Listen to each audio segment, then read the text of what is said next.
Yan si Master Gobernador Rico Sia. Ayos ah. Yan.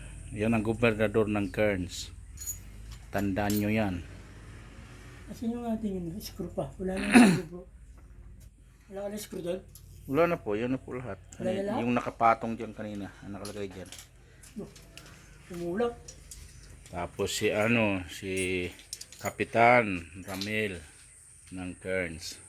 Ayos ah. Ayan. Ginagawa kami dito sa Subaru XB. Brand new compressor. Brand new na condenser.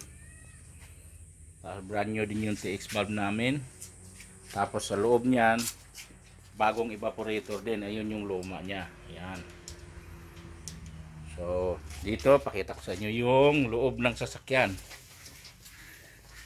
Kung paano namin kinata yan. Ayan na. Ay, babalik pa ba kaya yan? Hindi na, no? Bahala na may-ari dyan. Problema na yan. Sorry, boss. Di namin kayang ibalik yan. Yan. Binakbak ko yan kanina. Simula ako mga 6:30, 7 o'clock. Ang oras ngayon 11. So, yan. Pero nag-assemble na kami. Binabalik na yung evaporator. Yan yung niya. Yan yung dashboard. O tawag diyan. Basta takip. Yan. Dito, andito lahat ang pyesa. Sandamakmak na kalat. Yan ang radyo, mga air duct, lahat yan. Sa loob-loob ko gawa lang ng tao to.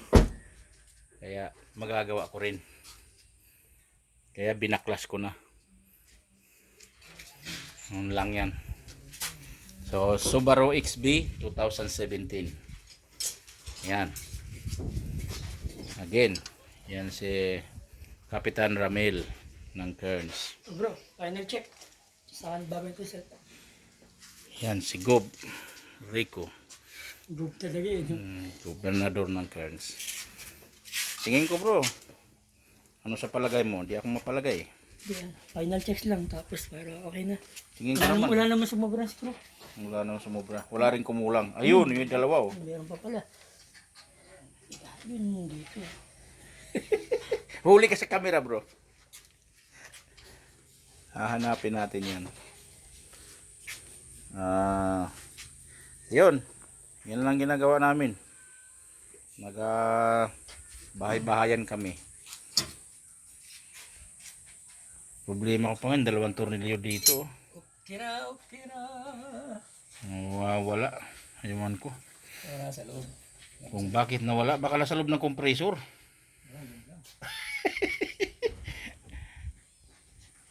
Okay po, ganun na lang.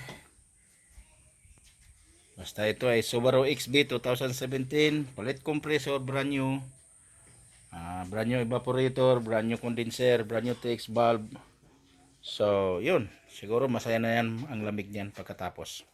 Papakita ko po sa inyo panibagong video yung lamig niya.